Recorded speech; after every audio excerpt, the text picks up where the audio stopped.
Hi everyone, today I am discuss about heat capacity। तो इससे पहले हम कुछ इंट्रो देते हैं, इसके बाद थर्मोडायनेमिक्स में ज्यादा पढ़ेंगे। क्या होती है हीट कैपेसिटी? अगर हम किसी मैटर को क्या करते हैं, हीट करते हैं, किसी मैटर को हीट करते हैं, तो उसके लिए जो क्या होगा, आपका हीट करने के लिए हमें इसको क्या करना पड़ेगा, कुछ रिक्वायर, इसको हम क्या करते हैं, हीट करने के लिए कुछ इसको हमें क्या देनी पड़ेगी, हीट देनी पड़ेगी। ठीक है, सपोज करो हम इस मैटर का मास m है, इसको हम हीट कर रहे हैं, जिसको हम हीट दे रहे हैं, इसका मास m है, उसके टेम्परेचर पहले T टेम्परेचर था, फिर उसका टेम्परेचर dt चेंजेस हो रहा है। क्या हो रहा है, dt चेंजेस हो रहा है। तो टेम्परेचर में जो चेंजेस है dt, तो वह क्या किस पर डिपेंड करती है, उस मैटर के नेचर पर डिपेंड करेगी। भाई टेम्परेचर में चेंजेस हो रहे हैं तो इसके मैटर के नेचर पर, मैटर नेचर पर क्या करेगी, डिपेंड करेगी। देखो कोई मैटर है, उसको हम हीट कर रहे हैं, तो उसको हम हीट देंगे, उस बॉडी का मास क्या है, m है, उसके टेम्परेचर में चेंजेस कितना हो रहा है, डेल्टा टी हो रहा है। ठीक है, तो ये क्या करेगा, डेल्टा टी, तो मैटर की नेचर पर डिपेंड करेगी हम कितनी हीट दे रहे हैं। ठीक है, किसी मैटर को जितनी हम हीट दे रही है, तो उसको उसके टेम्परेचर में जितना यूनिट चेंजेज आ रहा है, यूनिट चेंज करने के लिए ऑब्जॉर्व कर रहा है। या देखो हम हीट दे रहे हैं इसको, ये क्या कर रहा है, इसके टेम्परेचर में चेंजेज आ रहे हैं, यानी यूनिट चेंजेस, यानी 1 डिग्री सेल्सियस चेंजेस लाने के लिए जितनी हीट ये ऑब्जर्व करेगा, उसे जितनी हीट ऑब्जर्व करेगा या जितनी हीट रिड्यूस करेगा, उसे हम हीट कैपेसिटी कहेंगे। देखो मैंने क्या कहा, ये क्या है, कोई मैटर है, हम इसको हीट दे रहे हैं, हम इसको हीट देंगे जिसका मास m है, तो इसके टेम्परेचर में चेंजेस आ रहे हैं। अगर ये टेम्परेचर में चेंजेस यूनिट होता है, अगर टेम्परेचर में चेंजेस क्या होगे, यूनिट होगा, मींस 1 डिग्री सेल्सियस चेंजेस करने के लिए जितनी हीट ये बॉडी ऑब्जर्व करते हैं या जितनी हीट ये इतनी रिड्यूस करते हैं, उसे हम हीट कैपेसिटी कहेंगे। समझ में आ चुका होगा। ये क्या है, हमारी कोई बॉडी है, इसको हम हीट दे रहे हैं, हीट देंगे तो इसका टेम्परेचर चेंजेस हो रहा है, टेम्परेचर चेंजेस है, जो मैटर है किस पर डिपेंड करेगा, उसके नेचर पर जो चेंजेस आ रहे हैं, यानी जो टेम्परेचर में चेंजेस आ रहे हैं उसके मैटर पर डिपेंड करेगा, उसके नेचर पर डिपेंड करेगा। अगर हम इसको जो जितनी हीट दे रहे हैं, उस हीट से इसके टेम्परेचर में चेंज, अगर उस हीट से यूनिट टेम्परेचर में चेंजेस, देखो इस बॉडी का टेम्परेचर यूनिट चेंज यानी 1 डिग्री सेल्सियस चेंज करने के लिए जितनी हीट ये ऑब्जर्व करेगा या जितनी हीट रिड्यूस करेगा, उसे हम कहेंगे हीट कैपेसिटी। क्या कहेंगे, हीट कैपेसिटी कहेंगे। ठीक है, पहले T था, फिर उसके बाद कितना आ रहा है आपका, T प्लस डेल्टा T। देखो हम बात कर रहे हैं, ये समझ में आ चुका होगा। हम लिख सकते हैं the quantity of heat given to any substance, the quantity of heat given to any substance, यानी हम the quantity of heat, the quantity of heat given to any substance, given to any substance depends, किस पर depends करेगा, depends किस पर depends, on its mass, on its mass, किस पर, m पर डिपेंड करेगा भाई, मास, and the change in temperature, and change in temperature, कितना चेंज हो रहा है, डेल्टा टी चेंज हो रहा है temperature, and the nature of the substances, and the nature of the substance means जो बॉडी है, सब्सटेंसेस।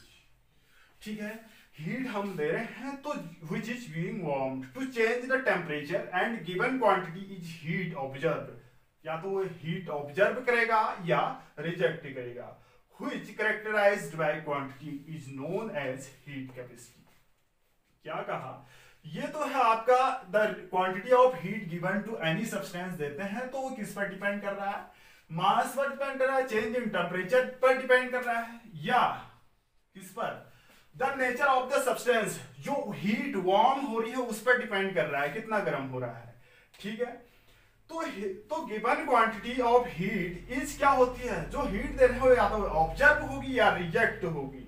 ठीक है, इसको कैरेक्टराइज क्वांटिटी को हम कहते हैं heat capacity. The heat capacity is defined as amount of needed to change the temperature.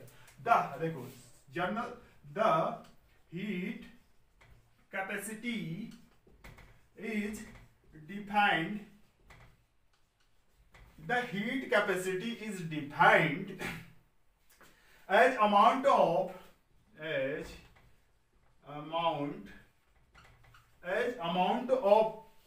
heat needed to change, amount of heat needed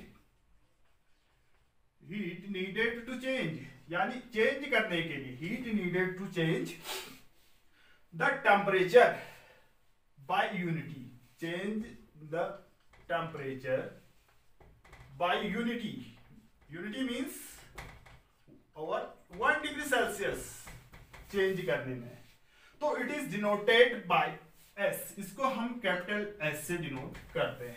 देखो heat capacity is equal to क्या हो जाएगा, कितनी आ रही हीट कैपेसिटी, कितनी हीट ऑब्जर्व कर रहा है, heat capacity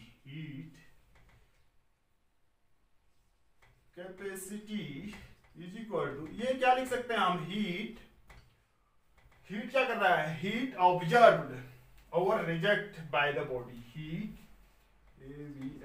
observed over reject by the body upon क्या, डेल्टा टी की बात कर रहे हैं, अपॉन क्या होगा, change in temperature, upon change in temperature.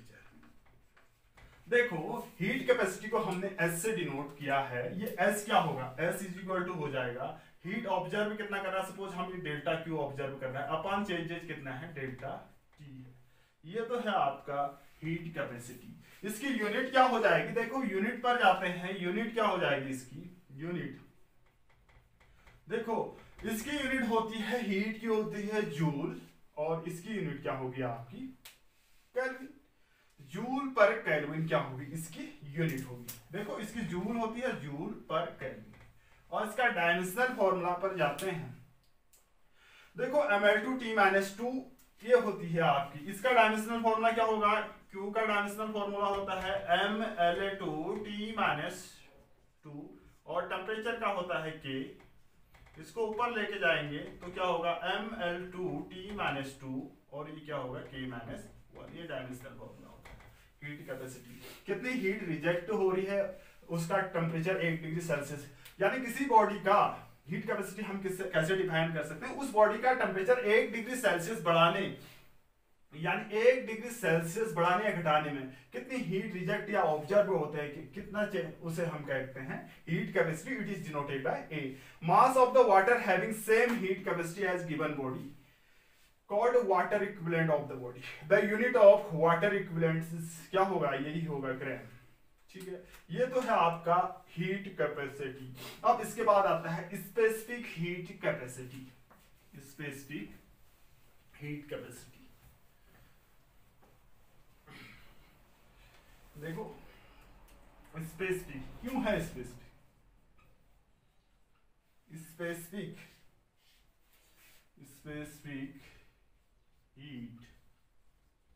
Specific heat capacity, देखो the amount of heat needed to rise the temperature, amount of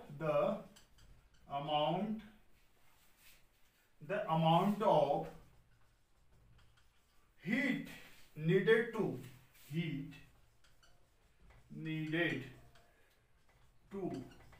rise, heat needed to rise the temperature of unit mass, rise the temperature of unit mass, unit mass means 1 kg mass का, unit mass of a substance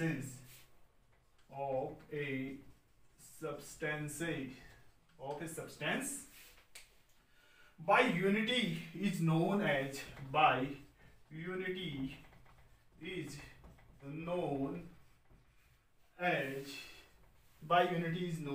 the specific heat capacity, as the specific heat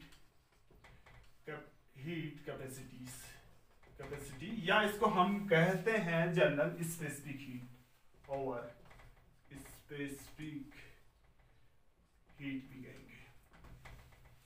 क्या कहेंगे? या specific heat. इसको हम small S से denote कर रहे हैं, स्मॉल एस से। ये होता है ratio of the heat capacity, capital S upon small N, यानी उस सब्सटेंस का मास। देखो कैपिटल एस की वैल्यू हम जानते हैं क्या है, डी क्यू अपान, हमने पढ़ा था अभी, capital S equal to D Q upon D T पढ़ा था। ये वैल्यू रखते हैं, यानी स्पेसिफिक हीट कैपेसिटी क्या है, ratio of the heat capacity to the mass of the substance is called specific heat capacity. ऐसे भी हम एक्सप्लेन कर सकते हैं। तो ये कितना हो जाएगा, delta Q upon small M into delta T. अब देखो यहाँ पर इसकी यूनिट भी चेंजेस आ रहे हैं। एम क्या है, मास ऑफ द गिवन सब्सटेंस है। देखो यहाँ पर इसकी यूनिट की बात करते हैं। यूनिट क्या हो जाएगा आपका, इसका तो होगा जूल ऊपर वाले का, नीचे का क्या होगा जूल, ऊपर नीचे होगा केजी, और इसका क्या होगा केल्विन। इसको हम क्या लिख सकते हैं, जूल पर केजी पर केल्विन, या इसको हम ऐसे लिखते हैं joule KG minus 1 kelvin minus 1, या ऐसा भी हो सकता है जूल केजी माइनस 1 और डिग्री सेल्सियस माइनस 1 होगी। ठीक है। Water has highest specific heat capacity.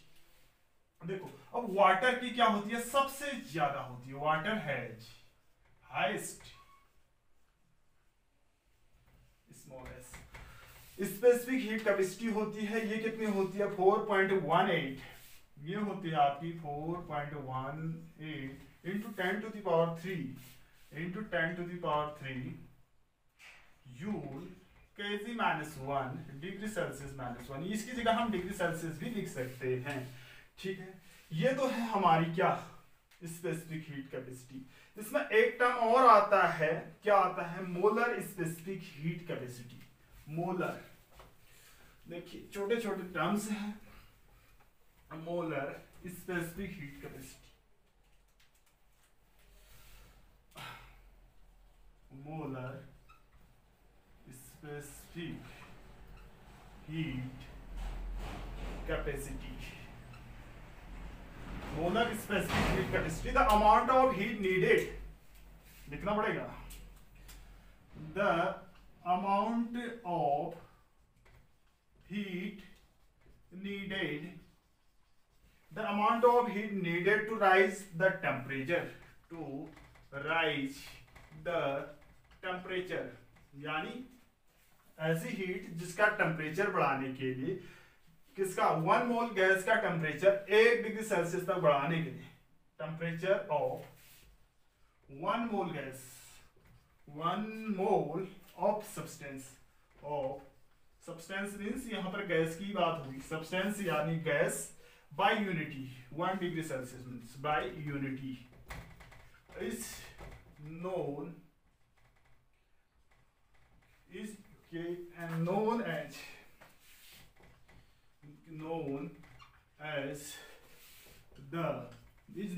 as the molar specific heat, is known as the molar specific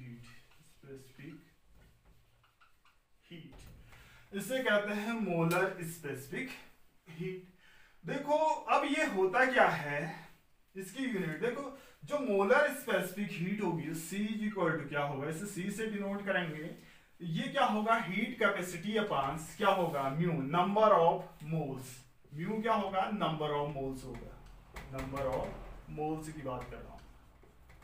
S क्या होगा, हीट कैपेसिटी है, ना कि स्पेसिफिक हीट कैपेसिटी है।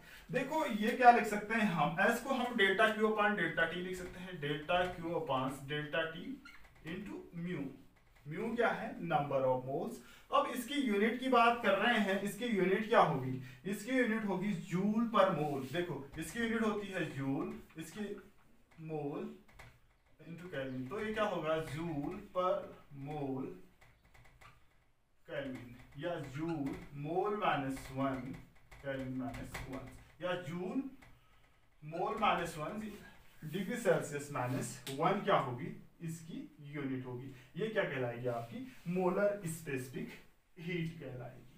ठीक है, इसके बाद नेक्स्ट वीडियो में हम पढ़ेंगे relation between specific heat and molar specific heat capacity की।